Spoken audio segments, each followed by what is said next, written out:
देखिए, कल हमने आपको समांतर माध्य का पहला टाइप पढ़ाया था, यानी हमने आपको पिछली वाली क्लास में समांतर माध्य का पहला टाइप पढ़ाया था।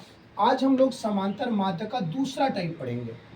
आज हम लोग समांतर माध्य का दूसरा टाइप पढ़ेंगे, जिसमें अंतराल में प्रश्न दिए गए हैं। किसमें दिए गए हैं? अंतराल में।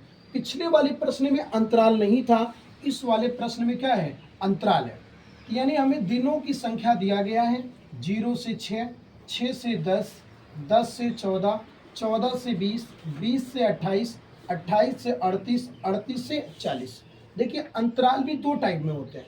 कभी कभी अंतराल सेम अंतराल में होते हैं, यानी इनके बीच का अंतर एकदम समान होता है, और कभी कभी अंतर को कम ज़्यादा कर देता है। तो आप सब सवाल को सॉल्व करते समय थोड़े अंतर पे ध्यान दिया करिए। शुरुआती अंतर समान होते हैं, और आगे चल के कहीं न कहीं एग्जामिनर में जो लोग प्रश्न बनाते हैं, कहीं न कहीं अंतरों को कम ज़्यादा कर देते हैं, जिससे विद्यार्थी क्या करते हैं? शुरू का ही अंतर पे ध्यान देते हैं, आगे के अंतरों पे ध्यान नहीं देते हैं। अगर 7-8 अंतर दिए गए हैं तो कभी न कोशिश 7वें और 8वें अंतर के मान को बदल दिया जाता है, जिससे अंतर पहचानने में गलती हो सकती है हमसे भी। तो हम लोग देखेंगे 0 से 6 में विद्यार्थियों की संख्या 11 है, 6 से 10 के बीच में 10 है, 10 से 14 के बीच में 7 है। यानी सवाल हमारा कह रहा है इसमें भैया, किसी कक्षा अध्यापिका ने पूरे सत्र के लिए अपनी कक्षा के 40 विद्यार्थियों का, कितने विद्यार्थियों का? 40 विद्यार्थियों की अनुपस्थित निम्नलिखित रूप से रिकॉर्ड की। एक विद्यार्थी जितने दिन अनुपस्थित रहा उसका माध्य ज्ञात करना है। यानी अनुपस्थित विद्यार्थियों की क्या ज्ञात करना है? माध्य। टोटल कितने? 40। टोटल कितने विद्यार्थी भी हमारे? 40 विद्यार्थियों के बारे में बताया जा रहा है कि 0 से 6 दिन में 11 अनुपस्थित हैं, 6 से 10 के बीच में 10 अनुपस्थित हैं, 10 से 14 के बीच में 7 अनुपस्थित हैं। यानी हमको यहाँ पे अनुपस्थित विद्यार्थियों की माध्य बताना है। तो सबसे पहला काम है, जब भी अंतराल टाइप का प्रश्न रहेगा, सबसे पहले आपको बताना है मध्य पद। क्या बताना है? मध्य पद या मध्यमान बोलिए, जिसको हम लोग एक्स बोलते हैं। यहाँ पे मध्य पद को हम लोग क्या बोलेंगे? एक्स बोलेंगे। और जो विद्यार्थियों की संख्या दिया गया है वो हमारा एफ यानी बारंबारता है भैया। क्या है आपका? एफ है। तो हमें एफ पता है, जरूरत हमें एक्स की है।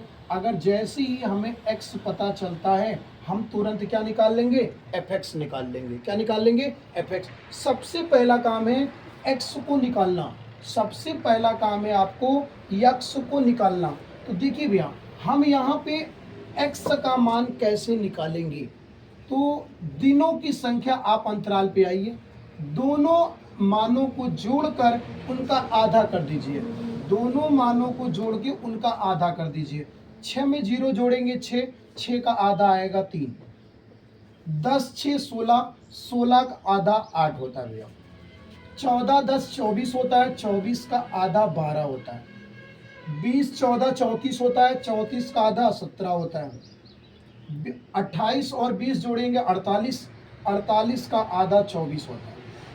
38 में 28 जोड़ लीजिए आप भैया, तो 38 2 40 6 46, और 46 में 20 जोड़ेंगे 66 आएगा। 66 का आधा कितना होता है? 33। 66 का आधा होता है 33। 40 30 70 8 78, 78 का आधा होता है 39। तो आप लोग विशेष ध्यान दीजिएगा, जो भी अंतराल रहता है उनके मापों को जोड़ करके उनका आधा कर देंगे, तो हमें क्या प्राप्त हो जाएगा भैया? मध्यमान। यानी अंतराल का निम्न सीमा और अंतराल का उच्च सीमा जोड़ करके उनका अगर हम आधा करेंगे तो हमें क्या प्राप्त होगा भैया? मध्य पद। या तो आप इसके लिए याद करिए कि मध्य पद बराबर L1 प्लस L2 बटा 2। L1 प्लस L2 बटा 2 का यूज हम कर सकते हैं। L1 का मतलब है निम्न सीमा, यानी हमारे अंतराल का निम्न सीमा, और L2 मतलब है हमारे अंतराल का उच्च सीमा। यानी निम्न सीमा और उच्च सीमा को जोड़ करके 2 से अगर हम भाग करते हैं भैया, हमारा क्या आएगा? मध्य पद आएगा। यहाँ पे हमें मध्य पद की जानकारी हो गई, और एफ हमें पहले से पता था। अब हमें जरूरत पड़ेगी भैया एफ एक्स की। किसकी जरूरत पड़ेगी? एफ एक्स की। 11 33, 10 8 में गुणा करेंगे 80, बरसते 84, 17 चौके 68, 24 चौके 96, 33 तिक्के 99, 39 से कम 39। अब हमें चाहिए भैया सिग्मा एफएक्स, हमें टोटल योग निकालना है। तो एक चीज अभी बताया गया कि जो विद्यार्थियों की संख्या है वो टोटल 40 है, यानी जब आप इनको जोड़ेंगे तो टोटल कितना आएगा, 40 आएगा, क्योंकि हमारे विद्यार्थियों की संख्या कितनी है, 40 है। अब हमें जोड़ना है भैया सिग्मा एफएक्स को, किसको जोड़ना है, सिग्मा एफएक्स को। तो 3 में 4 जोड़ेंगे 7, 4 3 7, 7 8 15, 15 6 21, 21 9 30, 30 9 39 के 9, हासिल लगा कितना हो गया भैया 3, 8 3 11, 11 8 19, 6 25, अब 25 में 9 जोड़ेंगे 34, और 34 में आप लोग 9 जोड़िए भैया 43, और 3 46, और हासिल 3 है, कितना आ गया 499, कितना आ गया 499। तो हमको बताना है भैया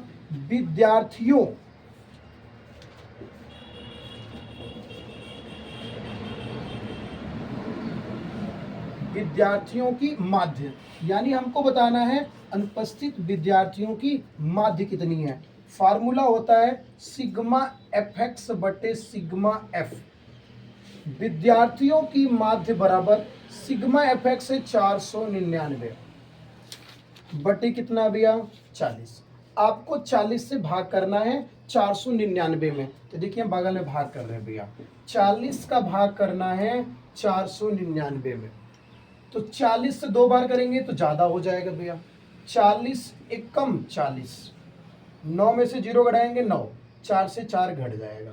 अब आप 9 उतार लीजिए भैया, 40 का पहाड़ा पढ़ना है, 99 से ज़्यादा नहीं जाना चाहिए, तो 40 दूना 80, 9 उतरेगा, 9 में से 8 गए 1, अब हम दशमलव लगा लेंगे भैया, यहाँ पे एक 0 बढ़ जाएगा। 40 का पहाड़ा पढ़ना है, 190 से ज़्यादा नहीं जाना चाहिए, 40 चौके 160, 40 चौके 160, गड़ा दीजिए 0, 9 में से 6 गड़ा दीजिए 3, और 1 से 1 कट जाएगा। अगर दशमलव एक बार बढ़ा है तो हम 0 बढ़ा सकते हैं भैया, 0 बढ़ा लेंगे। 40 का पहाड़ा पढ़ो कि 300 से ज़्यादा ना जाए, 40 सत्ते होता 280, 40 सत्ते 280, घटाने पे 0, 10 में से 8 घटाने पे 2, और एक 0 बढ़ा लीजिए भैया, 40 पंजे 200, 40 पंजे 200। जरूरी नहीं है दशमलव के बाद ज़्यादा अंक मिले जाए, दशमलव के बाद कम से कम आप 2 अंक तक ले जाइए बहुत है, या 1 अंक या 2 अंक दशमलव में बहुत होता है भैया, उससे ज़्यादा नहीं करना है। विद्यार्थियों का माध्य बराबर आ गया 12.475, 12.475, यानी ये हो गया हमारा समांतर माध्य का दूसरा टाइप, जिसमें अंतराल दिया रहता है। क्या दिया रहता है, अंतराल। इस सवाल को समझेंगे, हम आपको अंतराल को अगला सवाल करा रहे हैं। देखिए अभी हमने एक टाइप का सवाल लगाया था, उसी सेम टाइप का मैं दूसरा सवाल उठाया हूँ। उस सवाल इस सवाल में फर्क थोड़ा सा है, जो कि हम आपको अभी आगे दिखा रहे हैं। उस सवाल और इस वाले सवाल में फर्क कितने का है, मगर याद रखिएगा दोनों सेम टाइम के प्रश्न हैं। जैसे पहले पिछले क्लास में हमने बताया है, उसमें दोनों सवाल सेम टाइप के थे। अभी भी मेरा ये सेम टाइम का सवाल है, माध्य का ही सवाल है, मगर थोड़े से अंतर है इस सवाल में। वो क्या है सुनिए। पहले हमारा सवाल क्या कह रहा है कि निम्नलिखित सारणी में 35 नगरों की साक्षरता दर, 35 नगरों की साक्षरता दर जो है दर्शाती है, यानी हमारी जो सारणी बनाई गई है 35 नगर की साक्षरता दर बता रही है। साक्षरता दर मतलब जो वहाँ का जो शिक्षा का दर है कि कितने % वहाँ पे शिक्षा में लोग जुड़े हुए हैं, यानी साक्षरता दर उनकी कितनी है। माध्य साक्षरता दर ज्ञात करना है, यानी उन 35 नगरों में जो साक्षरता दर है उनका क्या बताना है, माध्य बताना है। उन 35 नगरों का क्या बताना है, माध्य बताना है। तो आप देखेंगे भैया साक्षरता दर को अंतराल में दिया गया है, नगरों की संख्या दिया गया है और टोटल नगरों की संख्या कितनी है? 35 है। यानी हमें जो टोटल नगरों की संख्या है वो कितनी है? 35 है भाई, ये दिया है। और नगरों की संख्या को हमने f मान लिया। जब जब हमें अंतराल देगा मध्य पद की जरूरत पड़ेगी। जब भी हमें अंतराल बताएगा समांतर माध्य चैप्टर में तो हमें मध्य पद की जरूरत पड़ेगी और मध्य पद को हम क्या बोलेंगे? यक्ष बोलेंगे। मध्य पद को क्या बोलेंगे? यक्ष की जरूरत हमें पड़ेगी। और अभी जस्ट पिछले क्वेश्चन में हमने आपसे बताया कि मध्य पद को निकालने के लिए निम्न सीमा और उच्च सीमा को जोड़ करके 2 से भाग कर देंगे। हर अंतराल के उच्च सीमा और निम्न सीमा को जोड़ करके 2 से क्या करेंगे? आप सब भाग करेंगे। दूसरी बात, उस सवाल में अंतराल पे हमने आपसे कहा था केयर करना भैया। उस सवाल में अंतराल हमारा अलग अलग था। अगर हम यहाँ अंतराल को डिस्कस करें तो 45 से 55 10 का अंतर है, 55 से 65 10 का अंतर है, 65 से 75 में 10 का अंतर है, 75 से 85 10 का अंतर है, अब 85 से 95, यानी जो अंतर है वो सेम है। जब अंतर सेम होता है तो मध्य पद निकालना सबसे आसान होता है। मध्य पद निकालना सबसे आसान होता है। 55 में 45 जोड़िए तो 55 5 60 40 100, 100 का आधा कितना आएगा? 50। 65 5 70, 65 5 70 50 120, 120 का आधा 60। तो हमने यहाँ पे क्या देखा कि मध्य पद जो निकल रहा है, मध्य पद जो निकल रहा है, जितने का अंतर अंतराल में था, जितने अंकों का अंतर अंतराल में था, उतना ही अंतर हमारे मध्य पद में है। उतना ही अंतर हमारे कहाँ है? मध्य पद में है। 50 10 60, तो हमें लगातार भाग करने की जरूरत नहीं है। अगर अंतर समान है तो उतना ही अंतर आप मध्य पदों में भी दे दीजिए। तो 60 10 70, 70 10 80, 80 10 90। तो आपको अंतराल से मध्य पद निकालना भी आसान हो जाएगा अगर अंतर समान रहता है तो। अब हमें जरूरत पड़ेगी भैया fx की। किसकी जरूरत पड़ेगी? fx की। 50 तिक्के 150, 60 का गुणा 10 में करेंगे 600, 11 77, पीछे 0 बढ़ा दीजिए भैया, 8 ढाई 64, 9 त्रिक 27, 270। आइए हम इनको जोड़ते हैं। हमने पिछली क्लास में बताया आपको, लिखते समय अंक थोड़ा अगर आप सामने सामने लिखेंगे, अंकों को अगर आप सामने सामने लिखेंगे तो आपको जोड़ने में बहुत हद तक आसान रहेगा भैया। 0 का जोड़ने पे 0 आएगा। 5 7 12, 12 4 16, 16 7 23 के 3 हासिल लगा 2, 6 1 7, 7 7 14, 6 20, 2 22 हासिल 2, 22 2 24। यानी यहाँ पे fx का टोटल योग आ गया 2430 और नगरों की टोटल संख्या कितनी है? 35। अब हमें साक्षरता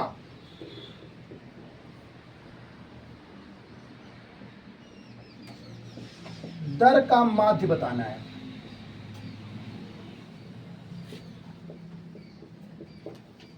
नगरों में साक्षरता दर का माध्य बराबर फार्मूला होता है सिग्मा fx बटे सिग्मा f, सिग्मा fx बटे सिग्मा f।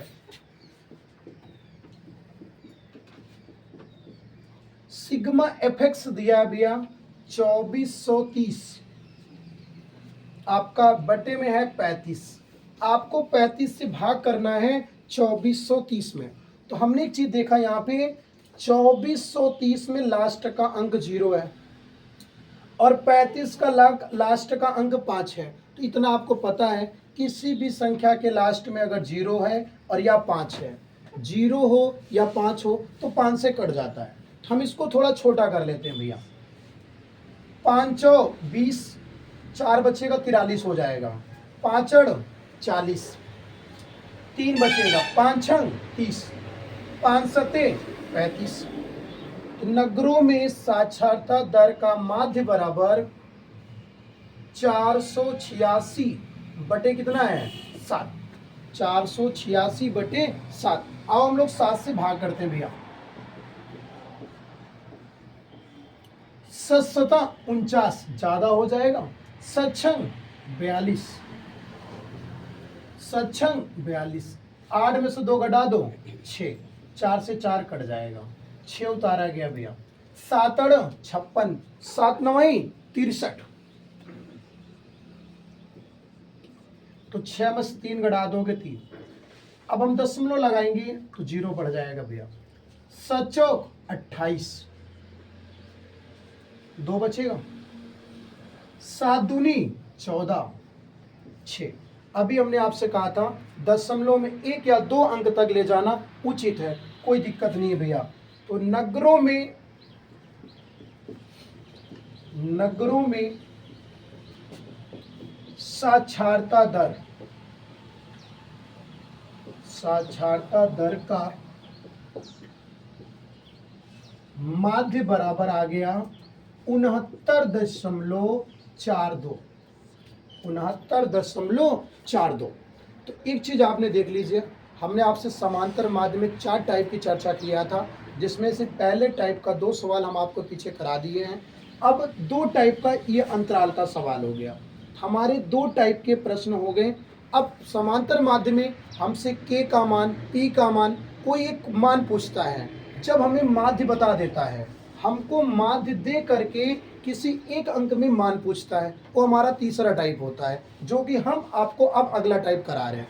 बाकी पहले टाइप का 2 क्वेश्चन, दूसरे टाइप का 2 क्वेश्चन बता दिए। इन प्रश्नों को आप बहुत अच्छी तरीके से पहले पढ़ लीजिए। जो भी दिक्कत आएगी, जिस पॉइंट में आपको दिक्कत आएगी, आप हमें कमेंट बॉक्स में जरूर बताएंगे, जिससे हम आपकी समस्या को सॉल्व कर सकेंगे। ठीक है, आप इस सवाल को नोट करेंगे। देखिए, हमने आपको टाइप 1 और टाइप 2 का प्रश्न करा दिए हैं। टाइप 3 प्रश्न है। टाइप 3 प्रश्न में क्या करना है कि हमें माध्य की वैल्यू सदैव बताएगा। टाइप 3 में माध्य की वैल्यू सदैव बताएगा, और दिए गए आंकड़ों या सारणी में कहीं पे भी पी, ए, के, यम, कोई भी एक क्वेश्चन मार्क अंक डाल देगा, जिनसे आपसे पी का मान, के का मान, यम का मान इत्यादि मानों को पूछेगा। जब भी ये मान पूछेगा, इतना याद रखना मेरे भाई, आपको क्या बताएगा? माध्य जरूर बताएगा। और इसके पास के का मान, पी का मान, इन सब मानों को पूछने के 2 तरीके हैं। पहला तरीका है कि मान में अंतराल नहीं देगा, यानी मान में अंतराल नहीं देगा, सिर्फ पदों की संख्या देगा। और एक पूछेगा तो अंतराल में पूछेगा। हमसे के का मान 2 पदों में पूछ सकता है, एक नॉर्मल पदों में पूछेगा, एक अंतराल में पूछेगा। तो हमारा जो तीसरा टाइप है वो नॉर्मल पदों में बता दे रहे हैं, और एक जो चौथा टाइप होगा हमारा, वो हमें अंतराल में के का मान, पी का मान पूछेगा। एक चीज याद रखिएगा, हमारे पास 4 टाइप का प्रश्न है, 2 टाइप हो गया है, तीसरा हम बता रहे हैं आपको। इन्हीं 4 टाइप में से पेपर में अगर कोई एक भी प्रश्न आता है तो आपका 5 नंबर कंफर्म हो जाएगा भैया। आप इनको इतनी अच्छी तरीके से स्टडी कर लीजिए कि यहाँ 4 में से कोई भी प्रश्न बने आप लगा लेंगे। प्रश्न बनना तो यहीं से है, सिर्फ अंक चेंज रहेगा बस। आप जानते हैं पेपर में हमने कुछ और अंक से पढ़ा रहे हैं, पेपर में अंक चेंज रहेंगे, मगर टाइप हमारा यही रहेगा। टाइप में कोई बदलाव नहीं आएगा। तो इन 4 टाइप को आप बेहतर तरीके से पढ़िएगा एकदम। जब चारों टाइप अगर आपको अच्छे से समझ में आ जाएगा तो आप हमें बता दीजिएगा भैया कमेंट बॉक्स में। इसके बाद हम आपको इसी तहत माध्यिका और बहुलक सारे टाइप को चैप्टर वाइज क्लियर कर देंगे। फिर आपकी पूरी मैथ को हम इसी चैप्टर वाइज क्लियर करेंगे। जैसा कि हम आपको बता दे रहे हैं कि हम आपको पूरे चैप्टर का रिवीजन इसी तहत कराएंगे। तो हम लोग देखते हैं पी का मान कैसे निकालते हैं। हमें x दिया गया है, यानी पद दिए गए हैं, बारंबारता भी दिया गया है, हमें जरूरत पड़ती है fx की। किसकी जरूरत पड़ती है? fx की। तो हम इनको जोड़ते हैं अभी गुणा। 10 में 6 का गुणा करेंगे 60, 15 का गुणा करेंगे 10 में 150, 20 से कम 20 पी, 25 तामा 250, 35 का 8 में गुणा करेंगे, 8 पंच 40 के 0, हाथ से लगा 4, 8 तिरिक 24, 4 28, 8 तिरिक 24, 4 28, 280। अब आइए हम लोग इनको जोड़ते हैं भैया, अब हम इनको जोड़ते हैं। 10 6 16, मगर p नहीं जुड़ेगा क्योंकि ये एक अचर राशि है और ये एक चर राशि है। A to Z हमारा चर राशि होता है, नंबर हमारे जो होते हैं भैया वो अचर राशि होते हैं। तो चर राशि कभी अचर राशि में नहीं जुड़ सकती है। आप जोड़ चुके हैं पहले से कि समान राशि जुड़ती है और समान राशि क्या होती है, घटती है।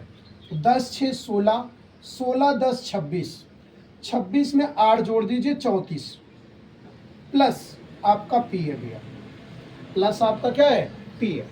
आइए हम लोग इधर जोड़ते हैं, 1 2 3 4, ये 4 मान जुड़ेंगे, आपका ये वाला मान नहीं जुड़ेगा भैया क्योंकि इसमें चर राशि है। तो हम ऐसे जोड़ लेते हैं सीधे, 150 में 250 जोड़ लो भैया, 250 300 और एक 400, 460 हो गया, 460 हो गया इन तीनों को जोड़ने पर। बचा कौन भैया हमारा, 280, 8 6 14 के 4, 4 2 6 1, 740 आ गया भैया। 740 प्लस 20p, 740 प्लस 20p। आपने क्या देखा, हमने f का पूरा ऐड कर लिया और fx का भी पूरा ऐड कर लिया। अब हमारे पास फार्मूला है भैया, माध्य बराबर सिग्मा fx बटे सिग्मा f, माध्य बराबर सिग्मा fx बटे सिग्मा f। तो आप देखेंगे माध्य हमें दिया है भैया, माध्य हमें 21 दिया है, सिग्मा fx की वैल्यू है 740 plus 20p, 740 plus 20p। Sigma f की वैल्यू है 34 प्लस p, 34 प्लस p, जो कि आप जानते हैं जो चीज यहाँ भाग में है इस तरफ आएगा गुणा हो जाएगा, इस तरफ आएगा तो क्या हो जाएगा, गुणा में। तो 21 के साथ हमारा गुणा होगा 34 प्लस p, वो भी किसके बराबर है भैया, 740 प्लस 20p, 740 प्लस 20p। आइए गुणा करते हैं इनका, 21 गुणे 34 प्लस 21 का गुणा अगर आप p में करेंगे 21p बराबर 740 प्लस 20p। 34 से कम 34 के 4, हासिल लगा 3, 34 दूना 68, 34 दूना 68, 3 71,